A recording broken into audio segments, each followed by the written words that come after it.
എല്ലാവർക്കും നമസ്കാരം. എല്ലാവർക്കും നകുലൻസ് കിച്ചണിലേക്ക് സ്വാഗതം. ക്രിസ്മസ് ആഘോഷത്തിൻ്റെ ഭാഗമായി ഇന്ന് ഞാൻ തയ്യാറാക്കാൻ പോകുന്നത് ഒരു വൈനാണ്. ഈന്തപ്പഴം കൊണ്ടുള്ളൊരു വൈനാണ് തയ്യാറാക്കാൻ പോകുന്നത്. അപ്പോൾ അത് എങ്ങനെയാണെന്ന് നോക്കാം. അതിനു മുൻപേ ആദ്യമായിട്ട് ഈ ചാനൽ കാണുന്നവരുണ്ടെങ്കിൽ സബ്സ്ക്രൈബ് ചെയ്യാനും ബെല്ലൈക്കൺ ക്ലിക്ക് ചെയ്യാനും മറക്കരുത്. ആദ്യം ഈന്തപ്പഴം ചെറുതായിട്ട് നുറുക്കിയെടുക്കണം. അങ്ങനെ നുറുക്കിയെടുത്ത ഈന്തപ്പഴം 1/2 കിലോളം എടുക്കുക. ഇത് നല്ലപോലെ കഴുകി ഉണക്കിയ ഒരു ഭരണിയോ അല്ലെങ്കിൽ കുപ്പിയിലേക്കോ ഇട്ട് കൊടുക്കുക.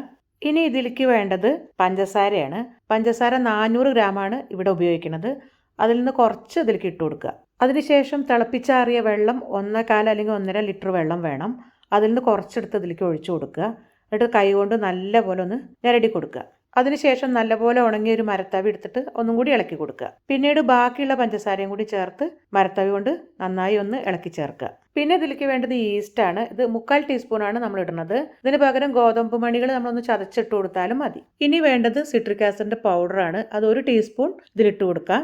ഇത് നമുക്ക് കടയിൽ നിന്നൊക്കെ വാങ്ങാൻ കിട്ടുന്നതാണ്. ഇതിന് പകരമായിട്ട് നമുക്ക് 2-3 ടേബിൾ സ്പൂൺ നാരങ്ങാനീര് ചേർത്ത് കൊടുക്കാവുന്നതാണ്. പക്ഷെ ഇതാകുമ്പോൾ ഒന്നും കൂടി ഒരു ടേസ്റ്റ് വരും. ഇനി വേണ്ടത് ഇതിലേക്ക് പട്ടയാണ്. ഇത് 10 ഗ്രാമോളം ഉണ്ട്. അതുകൂടി ചേർത്ത് കൊടുക്കുക. ഇത് നല്ലപോലെ ഇളക്കി കൊടുക്കുക. അതിനുശേഷം അടച്ചു വെക്കുക. ഭരണിയാണ് നമ്മൾ ഉപയോഗിക്കുന്നത് വെച്ചാൽ കോട്ടൻ്റെ തുണി നല്ലപോലെ വെച്ചതിന് ശേഷം വേണം അടച്ചു വെക്കാൻ. ഇതിനിപ്പം ഇതിൻ്റെ ആവശ്യമില്ല. അപ്പോൾ നമുക്കിത് അടച്ചു വെക്കാം. ഇനി ഇതെന്നും രാവിലെ അല്ലെങ്കിൽ വൈകിട്ട് എപ്പോഴാണ് നമ്മളെ സമയം ഒരേ സമയത്ത് നമ്മൾ ഇളക്കിക്കൊണ്ടിരിക്കണം കേട്ടോ. ഇപ്പോൾ ഞാൻ എന്നും രാവിലെ 10:30ക്കാണ് ഇളക്കിക്കൊണ്ടിരുന്നത്. ഒരു 10 ദിവസമൊക്കെ ഇളക്കിക്കൊണ്ടിരിക്കാം.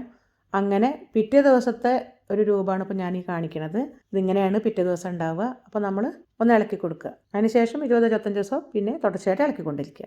ഇത് 30 ദിവസം നമ്മൾ സൂക്ഷിച്ച് വെക്കണം. 30ാമത്തെ ദിവസമാണ് ഇത് തുറക്കേണ്ടത്. അപ്പോൾ ഇത് 30 ദിവസം ആയതിന് ശേഷം ഞാൻ തുറന്ന് നോക്കുകയാണ് കേട്ടോ. ഇനി ഇതൊന്ന് ഇളക്കി കൊടുക്കുകയാണ്. അതിന് ശേഷം ഒരു തോർത്തോ അല്ലെങ്കിൽ കോട്ടൺ തുണി വെള്ള എന്തെങ്കിലും ഇട്ടതിന് ശേഷം നമുക്കതൊന്ന് അരിച്ചെടുക്കാം. നല്ലപോലെ ഒന്ന് പിഴിഞ്ഞെടുക്കുക. ഇനി ഇതൊരു കുപ്പിയിലേക്ക് നമ്മൾ മാറ്റി വെക്കുകയാണ്. ഇപ്പം ഈ ഭരണിനെ നല്ലപോലെ കഴുകി തുടച്ച് അല്ലെങ്കിൽ വേറെ ഭരണി ഉണ്ടെങ്കിൽ അതിൽ തന്നെ ഒഴിച്ച് വെക്കാം. ഇനിയിപ്പോൾ അതൊരു കുപ്പിയിലേക്കാണ് മാറ്റുന്നത്. പക്ഷേ ഇതിപ്പോൾ ഊറിയിട്ടില്ല. ഇനി ഇത് നല്ലപോലെ ഊറിയതിന് ശേഷമാണ് നമ്മൾ ഇത് ഉപയോഗിക്കേണ്ടത്. അപ്പോൾ ഊറിയതിന് ശേഷം നല്ല തെളിഞ്ഞു വരും. ആ സമയത്താണ് നമ്മൾ ഇത് ഉപയോഗിക്കേണ്ടത്. ഇതിൻ്റെ സമയത്ത് തന്നെ ഞാൻ കുറച്ച് ചെറുനാരങ്ങ ഒഴിച്ചിട്ട് കൂടി, അതായത് സിട്രിക് ആസിഡിന് പകരം ചെറുനാരങ്ങ ഒഴിച്ചിട്ടും കൂടി ഞാൻ ഈ വൈന് കുറച്ച് ഉണ്ടാക്കി നോക്കിയിട്ടുണ്ടായിരുന്നു. അപ്പോൾ അതും ടേസ്റ്റൊന്നും കുഴപ്പമൊന്നുമില്ല.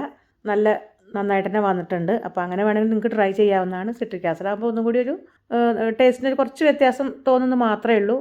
വേറെ പ്രശ്നങ്ങളൊന്നുമില്ല. അപ്പോൾ ഇങ്ങനെ ഒന്ന് ട്രൈ ചെയ്ത് നോക്കുക. അപ്പോൾ ഇതാണ് നമ്മുടെ ഫൈനൽ പ്രോഡക്റ്റ്. ഇത് ഊറിയതിന് ശേഷമാണ് ഞാൻ ഈ ഗ്ലാസ്സിലേക്ക് ഒഴിച്ച് വെച്ചിരിക്കുന്നത്. 30 ദിവസം തന്നെ കൊടുത്തത് ഉണ്ടാക്കണം. അപ്പോഴാണ് ഇതിൻ്റെ ടേസ്റ്റ്. അപ്പോൾ നിങ്ങളെല്ലാവരും ഇത് ട്രൈ ചെയ്ത് നോക്കുമെന്ന് വിചാരിക്കുന്നു. അടുത്ത നല്ല നല്ല വീഡിയോസായിട്ട് വരുന്നവരേക്കും ബൈ.